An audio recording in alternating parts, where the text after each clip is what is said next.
আমরা প্রতিনিয়ত প্রতি বছর নতুন কিছু করার চেষ্টা করি। আমরা নিজেরাই সব কিছু করি। আমাদের ছোটো ছোটো বাচ্চা পোলাপান, তারপরে আমাদের বড় ভাই মুরব্বী সবাই মিলে আমরা প্রায় দীর্ঘ দেড় মাস ধরে এই কাজগুলো করে আসছি। করার পরে দেখেন কিছু একটা রূপ আনছি। হয়তোবা কাজ পরিপূর্ণভাবে আমরা শেষ করতে পারিনি, কারণ সময়ের অভাবে। তাও আমরা চেষ্টা করেছি।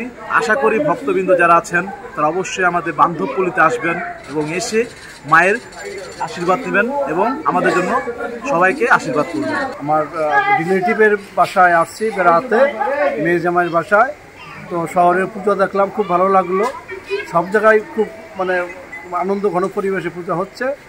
তো এই মন্দিরটা একটু ভিন্নতর লাগলো, এর সাজগাছ একটা অন্যরকম একটা অনুভূতি, খুব ভালো লাগলো।